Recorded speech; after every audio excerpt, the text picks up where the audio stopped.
الحمد لله رب العالمين، والصلاة والسلام على رسوله الكريم وعلى آله وأصحابه أجمعين.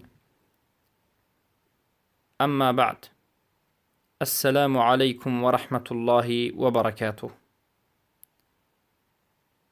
بإذن الله تعالى این حلقه 76 از آموزش کلمة التوحید، عروة الوثقى، لا اله الا الله محمد رسول الله می باشد که معنیش نیست معبود برحق بجز الله و محمد صلی الله علیه و سلم رسول الله هستند. به توفیق الله و به فضل و کرمش ما در حلقه های گذشته به شرح و توضیح و بیان ششمین شرط صحت لا اله الا الله پرداختیم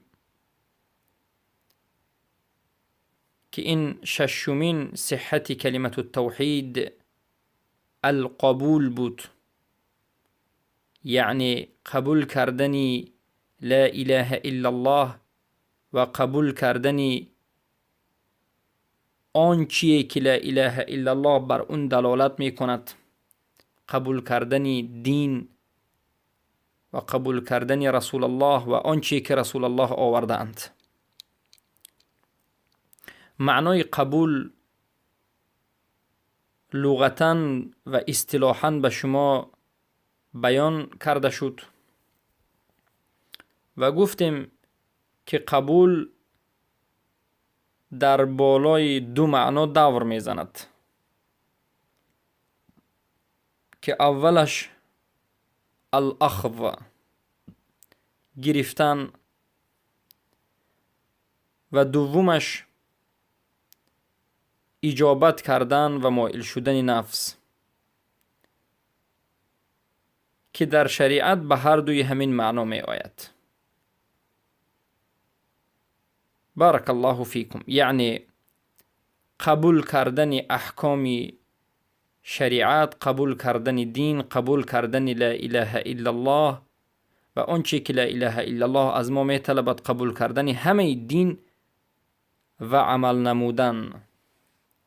البته دلیل ها از قرآن و سنت به شما ذکر کرده شد که قبول این در حقیقت شرط صحت لا اله الا الله است.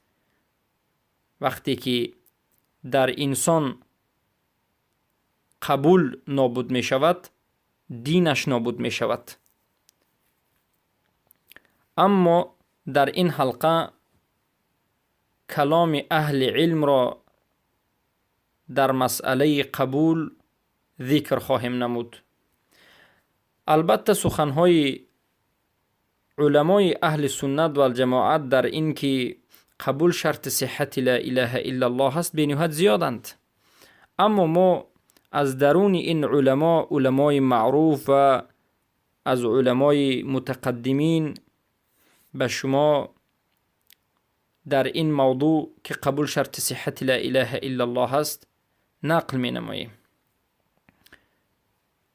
اولا سخن فضیل ابن عیاض را می آریم. البته فضیل ابن عیاض رحمه الله یکی از علمای اهل سنت و الجماعت هستند، امام اهل سنت و الجماعت هستند، چه خیلی که امام ذهبی رحمه الله ذکر می کنند و تمام علما به مانند سفیان ابن عیینه، به مانند عبدالله ابن مبارک و به مانند دیگر از علمای متقدمین که در حق این امام فضیل ابن عیاض سخنها و تعریفهای زیاده کرده اند و فضل این شیخ بزرگ فضیل ابن عیاض را بیان نمودند. اصلا فضیل ابن عیاض این خراسانی هست، یعنی سمرقندی هست. فضیل ابن عیاض در 107 هجری، در سال 107 هجری در سمرقند تولد می شوند و فضیل ابن عیاض خودشان یک راهزنی بودند، خیلی که فضیل ابن موسی به سندش روایت می کند در سن جوانیشان فضیل ابن عیاض یک راهزنی بودند،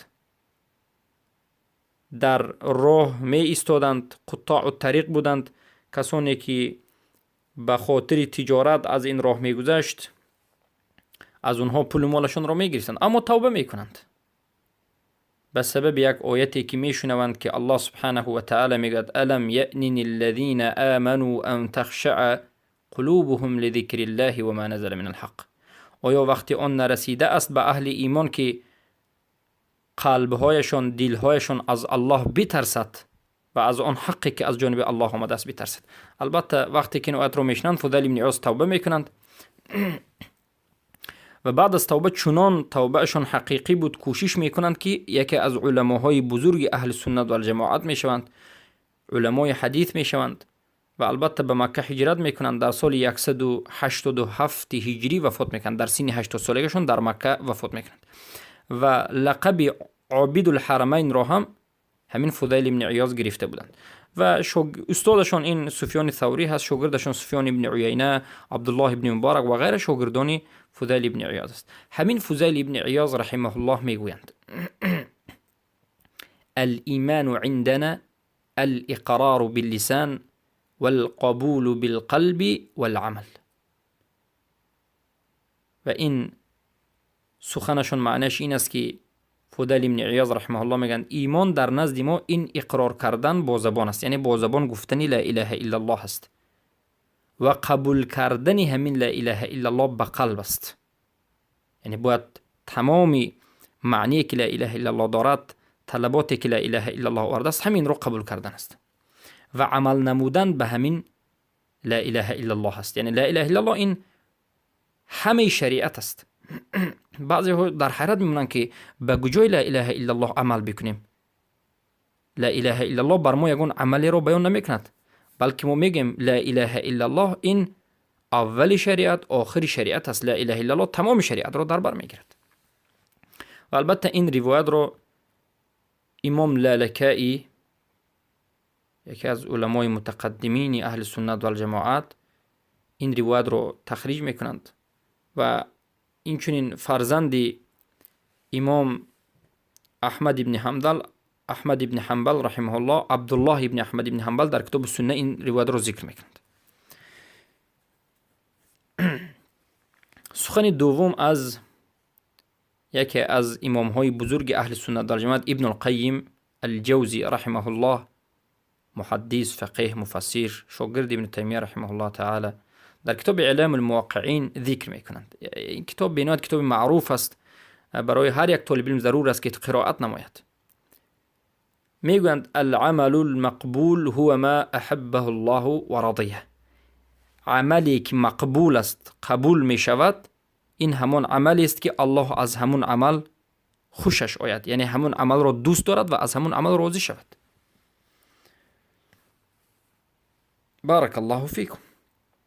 ابن رجب حنبلی در حقیقت یکی از علمای علامه بزرگ اهل سنت در جماعت، صاحب کتاب جامع العلوم و الحکم، صاحب کتاب‌های بینات گوناگون زیاد و صاحب کتاب فتح الباری که به آخر نرسیده است، شرح صحیح بخاری، میگویند لكن القبول قد يراد به الرضا بالعمل ومدح فاعله والثناء عليه من الملائكة والمباهات به. اما میگن لیکن قبول میگن در بعض حالتها از همین کلمه مراد این است که مراد رضا شدن به عمل، مدح انجام دهنده کار، ثنا گفتنی بر وی می باشد. میگن و قد یراد به حصول الثواب والاجر علیه، و در بعض حالتها از این کلمه قبول مراد این است که حاصل شدن ثواب، حاصل شدن اجر را بیان میکند. و قد یراد به سقوط الفرض به من الذمه، و در بعض حالتها مراد از کلمه قبول ساقط شدن فرض از انسان از ذمه اش می باشد. و این چنین ابن رجب حنبلی رحمه الله میگویند و الرضا بمحمد صلی الله علیه و سلم رسولا یقتضی الرضا بجمیع ما جاء به من عند الله و قبول ذلك بالتسلیم والانشراح. ریزا شدن به محمد صلی الله علیه و سلم این از ما طلب میکند که به همه آن چیزی که رسول الله آوردن ما باید ریزا شویم. ما هر پگاه روزی دعای صبح شام میگیم رضیت بالله رب و بالاسلام دین و بمحمد صلی الله علیه و سلم رسولا و نبیا. ما ریزا شدیم به الله و به دین ریزا شدیم و به محمد صلی الله علیه و سلم ریزا شدیم که رسول است و نبی هست. اگر به محمد صلی الله علیه و سلم ریزا شده باشیم ما باید همه آن چیزی که رسول الله آورده است همش رو قبول بکنیم. زیرا که ابن رجب حنبلی میگن ریزا شدن به محمد صلی الله علیه و سلم همچون رسول، یعنی به رسول بودن محمد ریزا شدن، این از ما میطلبد، تقاضا مینماید که ما به همه چیزهای آورده رسول الله ریزا شویم از قرآن و سنت و قبول بکنیم و تسلیم شویم و انشراح قلب داشته باشیم. هم قبول بکنیم، قبول کافی نیست، بعد از این تسلیم شویم، بعد از تسلیم شدن به همین انشراح صدر داشته باشیم. ابن العربی در کتاب عارضه الاحوذی میگویند القبول فی السنة السلف الرضا. قبول در زبان سلف این رضا شدن بود، یعنی قبول شریعت یعنی رضا شدن به شریعت، قبول محمد صلی الله علیه و سلم، رضا شدن به محمد صلی الله علیه و سلم که رسول هستند. قبلت الشیء رضیته و اردته و التزمته. میگن قبلت الشیء یعنی یک چیز رو قبول کردم، معناش این که میگن به همین چیز راضی شدم، همین چیز رو خواستم و همین چیز رو التزام کردم و ملازم شدم. البته در اینجا شاید سوال بدید که ابن العربی کی هست؟ آیا همون صوفی هست؟ نیست. البته ما دو ابن عربی داریم، یکیش با الف لام به مانند این شیخ ابن العربی که این یکی از علمای اهل سنت و الجماعت است. شیخ مفسر، شیخ محدث، فقیه، کتاب های زیاده دارند در مسئله تفسیر، در مسئله حتی کتاب بهترین در مسئله شرح آیات های احکام و اینچنین کتاب در مسئله اصول فقه، در حدیث، در شرح حدیث امام ترمذی رو، شرح سنن امام ترمذی رو شرح دادند و این یکی از علمای معروف اهل سنت و الجماعت مالکی هستند. ابن العربی، عربی یعنی الف لام میم که آمده است، العربی. وقتی که میگوید میبینید ابن العربی. اما دویم ابن عربی هست که به الف لام، ابن عربی، العربی نیو هم تو عربی، الف لام ندارد، ابن عربی، که این دومش ابن عربی به الف لام نکره میگند، به الف لام اومده رو نکره میگن، قاعده زبان عربی هست. این نکره اش صوفی، غلات، ملحد و تولد شده 560 هجری هست. یکی از ملحد، کسی که به سخن عقیده حلولی و سخن اتحاد و سخن وحدت الوجود گفته است، کافر یعنی مشرک است. این دومش یعنی یکی از غلات صوفی است. اما این ابن عربی اهل سنت و الجماعت است. پس فرق این دو ابن عربی رو روید، یکش الف لام دارد، دویمش الف لام دارد، نکره و معرفه، معرفهش اهل سنت، نکره به الف لامش این صوفی غلات. بارک الله فیکم. و علمای دیگری اهل سنت و الجماعت، شیخ ابن تیمیه رحمه الله در کتاب صارم المسلول في شتم او على شتم الرسول میگویند فأما إن اعتقد أن الله لم يحرمه أو أنه حرمه لكن امتنع من قبول هذا التحريم وأبى يذعن لله وينقاد فهو إما جاهد أو معاند فهذا أشد كفرا ممن قبله. رحمه الله میگن که اما کسی که اعتقاد بکند که الله سبحانه و تعالی حرام نکرده است چیزی را، یا که یگان چیز را الله حرام کرده است و انسان امتناع بکند، یعنی قبول نکند، حرام کرده الله را قبول نکند، میداند که این حرام است اما بگوید که من قبول نمیکنم این حرام را، الله حرام کرده است اما من این چیز رو حرام بودنش رو قبول نمیکنم، همین چیز رو همچون حرام قبول نمیکنم، بلکه میگه در نظر من حلال است و سرکشی بکند از این که اطاعت الله را بکند، پابرجا در عمل و اطاعت امر الله بکند، سرکشی بکند. شیخ رحمه الله میگن که پس این انسان یا جاحد است، یا رد زننده یا رد کننده دین است، یا که دشمن دین است، که این دشمن دین شدن کفرش با سختتر و شدیدتر است. یعنی مقصد از این سخنها همین است که قبول کردن شریعت کاملا این فرض عین است. هر چیزی که الله حرام کرده است حرام میگید، هر چیزی که الله فرموده است اطاعت میکنید به قدر استطاعت، و هر چیزی که نهی کرده است حتما دست میکشید. بارک الله فیکم. پس یکی از علمای اهل سنت و الجماعت، از علمای متقدمین میگویند، البته اسحاق ابن راهوی معروف علمای محدث، اسحاق ابن راهوی رحمه الله میگویند وقد اجمع العلماء ان من دفع شيئا انزله الله وهو مع ذلك مقرا بما انزل الله انه کافر. و این سخن را در کتاب تمهید، یکی از کتاب‌های بزرگ شیخ ابن محمد ابن عبدالبر الاندلوسی قرطبی ذکر میکنند که اسحاق ابن راهوی میگویند که به تحقیق علما اجماع کرده اند بر این که هر کسی که یک نازل کرده الله را دفع بکند، یعنی رد بکند، چیزی از نازل کرده الله را، یک مسئله که الله همین مسئله را نازل کرده اش در قرآن یا به واسطه رسولش، همین چیزا رد بکند، در حالتی که اقرار میکند، یعنی میگوید که میدونم که همین چیز از جانب الله آمده است، میگوید که میدونم که همین مسئله را الله گفته است، من اقرار میکنم که این گفته الله است، اما من چی میکند؟ عمل نمیکنم، یا که من این چیز را قبول نمیکنم، بگوید، این میگن کافر است. این کافر است. به مانند این که امروز مردم زیاد هستند قبول میکنند، مثلا میگن بله عرق رو من میدونم که الله حرام گفته است اما در نزد من حلال است، یا که میگن که بله ما میدونیم که الله در قرآن حجاب پوش گفته است اما من قبول نمیکنم، من میخواهم که مردم من حجاب نه بلکه یک لباس قومی خود را داشته باشند. یا که میگن ما میدونیم که الله سبحانه و تعالی قرآن را نازل کرده است، همه اش از اولش تا آخرش حکم زندگی است، یک برنامه زندگی است، میدونیم اما ما خودمون برنامه خودمون رو میکنیم و این رو قبول نداریم. البته این کفر است، صاحبش کفر میکند. حتی الله گفت ولا یشرک فی حکم احد، در حکم کردن هم با الله کسی رو شریک قرار ندید. البته در این مسئله در آینده صحبت میکنیم. یکی از علمای دیگری اهل سنت و الجماعت، علمای عالم معروف اهل سنت و الجماعت، شیخ امام البربهاری در کتاب شرح السنه میگویند ولا يخرج احد من اهل القبله من الاسلام حتى يرد آية من كتاب الله عز وجل او يرد شيئا من آثار الرسول صلى الله عليه وسلم فإذا فعل شيئا من ذلك فقد وجب عليك ان تخرجه من الاسلام. باید خوب به این سخن دقت بدید که علمای اهل سنت چگونه علما بودند. میگویند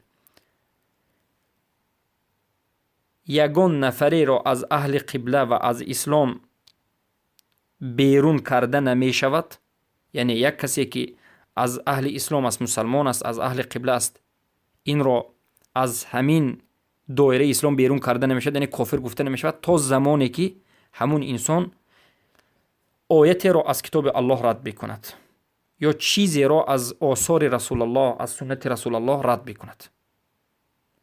زمانی که یک انسان مسلمان بود، از اهل قبله بود، اما یک آیت قرآن را رد کرد، حکم الله را رد کرد، مسئله از مسئله رسول الله، سنت رسول الله را رد کرد، فاذا فعل ذلك، به تو ای مسلمان واجب است که همین انسانی که سنت را و قرآن را رد کرد، به تو واجب است که از اسلام بیرونش بکنی. آیا میفهمید که معنی این سخن چیست؟ معنی این سخن همین است که هر کسی که حکم الله را نمیخواهد، هر کسی که حجاب را نمیخواهد از ما نیست میگد، هر کسی که ریش را از ما نیست میگد، هر کسی که رجم را از ما نیست میگد، هر کسی که حکم دستبوری را از ما نیست میگد، هر کسی که دیگر از نمودهای حکم را که از حکم زنا کننده که دره هست یا که محسن باشد و غیر محسن باشد، ثیب باشد، رجم است، و دیگر احکام ها و دیگر مسائل ها را اگر رد بکند، قبول نکند، این کافر است. اگر بگوید که ما میدونیم که این از جانب الله است، با بعد از این هم حکم خودش رو پیش برد، عمل خودش رو پیش برد و قبول نکند، داند که کافر است. و این سخنی امام بربهاری در کتاب شرح سنت است و این چنین سخنی اسحاق ابن راهوی که محمد بن عبدالبر در کتاب تمهید ذکر کردند. و این چنین شیخ بربهاری در کتاب شرح السنه میگند و قال لا يقبل الله شيئا من السنه في ترك البعض ومن رد منها شيئا فقد رد السنه كلها فعليك بالقبول. یعنی الله سبحانه و تعالی قبول نمی کند چیزی رو از سنت در حالت ترک شدنی بعضش. یعنی وقتی که شما به سنت عمل میکنید اما یک قسمی از سنت رو ترک کردید، 80% 90% سنت رو به جا میرید، 10% سنت رو ترک میکنید، یعنی به خاطر اینکه این سنت رو قبول ندارید. شیخ میگن که سنت هایی که عمل کردید قبول نیست، باید همه سنت رو به جا بیارید. پس هر کسی که چیزی رو از سنت ترک بکند گویا که همه سنت رو ترک کرده است، رد سنت کله. پس به تو واجب است ای مؤمن و مسلمان که قبول بکنی. قبول یعنی کاملا قبول بکنی، کاملا قبول بکنی. بارک الله فیکم. بهوتی در شرح منتهى الارادات عن سبب كفر الجاهد والمنكر میگوید که المعاندة للإسلام وامتناعه من قبول الأحكام غير قابل لكتاب الله وسنة رسوله والإجماع للأمة. دشمنی کردن با اسلام، از عمل ترک نمودن عمل، از عمل باز داشتن نفس، یا که باز داشتن انسان خودش را از قبول کردن احکام، این غیر قابل قبول است و غیر قابل کتاب الله و سنت رسول صلی الله علیه و اجماع امت است. بارک الله فیکم. اکرمه در زیر قول الله سبحانه و تعالی که در سوره بقره آیه 193 آمده است میگند اعوذ بالله من الشیطان الرجیم و قاتلوهم حتی لا تكون فتنه و یکون الدین لله. و بکشید آنها را، یعنی مشرکین و کافرین و اهل فتنه را، تا اینکه فتنه نابود گردد. فتنه نیست بگردد. فتنه در این آیه معنی چی است؟ یعنی شرک نابود گردد. حتی لا تكون فتنه. فتنه را در اینجا ابن عباس و غیره و دیگر صحابگان میگن که فتنه یعنی شرک و یعنی بدعت است. یعنی بکشید مشرکین را و کافرین را و کسانی که مرتد هستند تا اینکه فتنه نابود گردد، یعنی شرک نابود گردد. و یکون الدین لله، و دین کاملا و حکم کاملا از الله گردد. چه که در حلقه گذشته بیان کردیم، صحابگان میگفتند دین در اکثر آیات ها معنیش حکم، یعنی و یکون الدین لله، و این دین کاملا از آن الله باشد، حکم این زمین کاملا از آن الله باشد. فین انتهوا فلا عدوان الا علی الظالمین. اکرمه در زین آیات میگن که هو من ابى ان یقول لا اله الا الله، یعنی بکشید هر کسی رو که در اینجا میگن هر کسی که سرکشی بکند از گفتن لا اله الا الله، از قبول کردن لا اله الا الله، هر کسی که لا اله الا الله قبول نکرد، نگفت، این رو بکشید تا اینکه فتنه نابود گردد. محمد بن عبدالبر رحمه الله در کتاب تمهید میگن وقد اجمعوا على ان مستحل الخمر كافر راد على الله عز وجل خبر في كتابه مرتد يستتاب.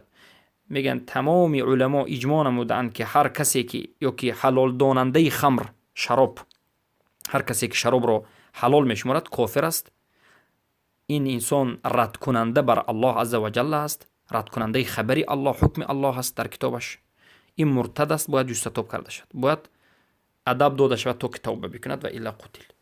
ابن القیم در کتاب تبیان بالتصرف ذکر میکنند که الله سبحانه و تعالی به نامش قسم خورد. البته در آیه از فلا و ربک لا یؤمنون حتی یحکموک فیما شجر بینهم ثم لا یجدوا فی انفسهم حرجا مما قضیت و یسلموا تسلیما. این آیه رو ما در حلقه گذشته ذکر کردیم که این آیه هم دلیل است برای واجب بودن یا که شرط صحت لا اله الا الله بودن قبول.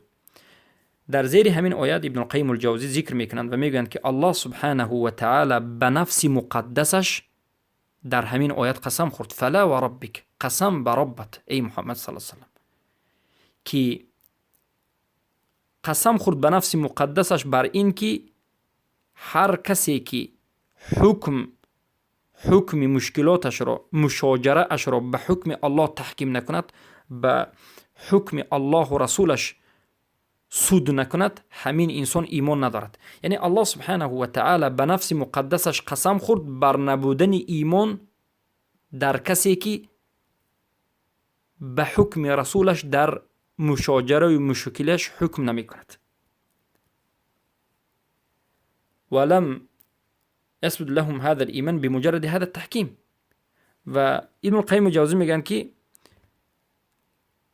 و به مجردی به وجود آمدن تحکیم ایمان هم به وجود نمی آید، بلکه این کافی نیست، میگن بلکه ضرور است که حرج و از قلب شما، از درون شما ناراضگی نابود شود، ناراحتی نابود شود. یعنی ببینید الله سبحانه و تعالی گفت قسم بر ربت ای محمد صلی الله علیه و آله، یعنی الله قسم خورد و گفت مؤمن نیستند تا زمانی که به حکم رسول الله مشکلی خود را سود بکنند، قضاوت بکنند، حل بکنند. همین کافی هست می؟ نه کافی نیست. بعد از این که به حکم رسول الله تحکیم کردند، حکم کردند، سود کردند، باید ناراحتی نداشته باشند، حرج نداشته باشند، باید قلبشون ناراحت نباشد. و بعد از این همین کافی است؟ نیست، کافی نیست. باز و یسلم تسلیما، و باید تسلیم 100%، قبول 100% و رضاگی 100% نسبت تمام احکام شریعت داشته باشند و از خودشون معارضه، اعتراض، این چیزها رو نابود بکنند. یعنی کسی که به حکم رسول اکرم صلی الله علیه و و به حکم الله مشکلش را حکم نمی کند و به غیر حکم الله میخواد که حکم کند، کافر است، ایمان ندارد. کسی که این عمل رو کرد و ناراحت است، کسی که به حکم الله و حکم رسولش حکم میکند اما ناراضی است، این هم کافر است. باید راضی باشید. بارک الله فیکم.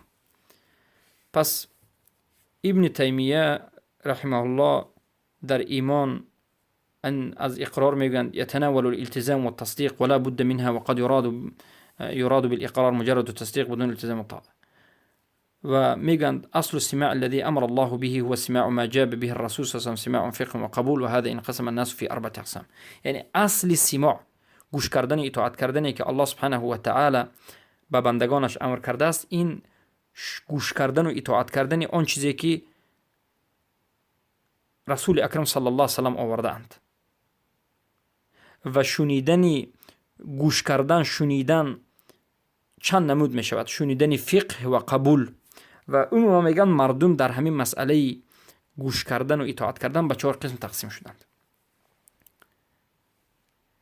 یک قسم از انسان ها تماما به رسول الله و به قرآن گوش ندادند، اهمیت نکردند، اعتراض کردند، معرض شدند، ممتنع شدند، امتناع کردند از گوش کردن رسول الله، از گوش کردن آن چیزی که رسول الله آورده است.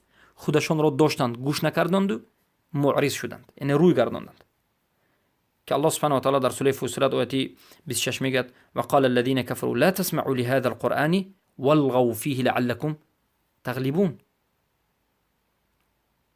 و گفتند آنانی که کافر هستند، یعنی کافران گفتند لا تسمعوا لهذا القرآن، به این قرآن گوش ندهید، یعنی قرآن را که محمد صلی الله علیه و آله میخواند گوش نکنید.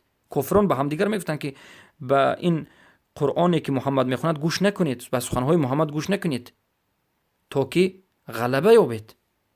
یک کم نمود انسان ها در مسئله گوش کردن کسانی بودند که اصلا گوش نمی کردند و روی از رسول الله گردانده بودند. صنف دوم کسانی بودند که سخن رسول الله، صدای رسول الله را گوش می کردند، شنیده بودند، آیات ها را می شنیدند، اما معنیش را نمی فهمیدند، اما فقه نداشتند، فهم نداشتند.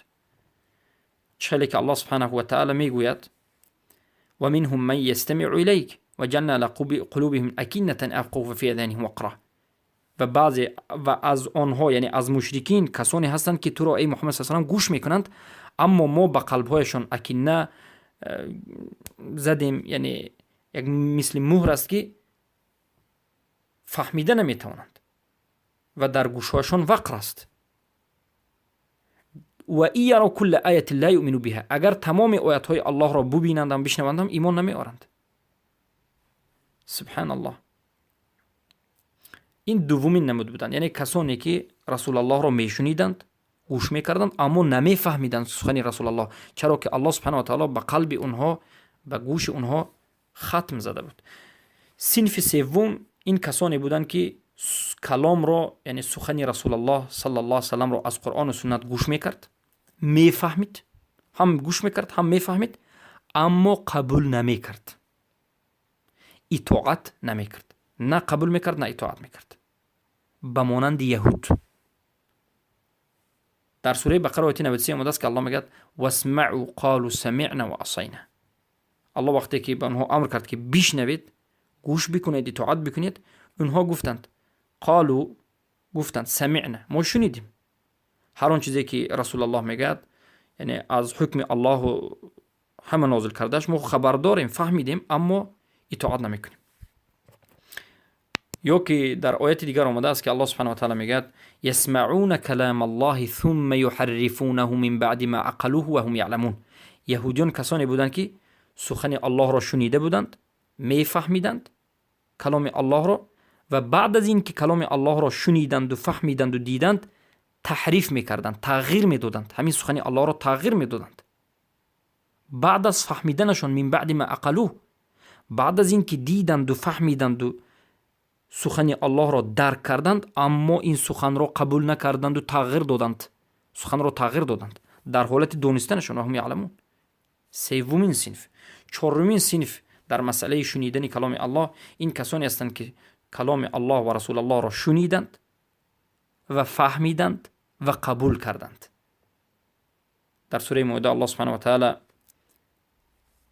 در آیه 83 میگوید و اذا سمعوا ما انزل الى الرسول ترى اعینهم تفیض من الدمع مما عرفوا من الحق.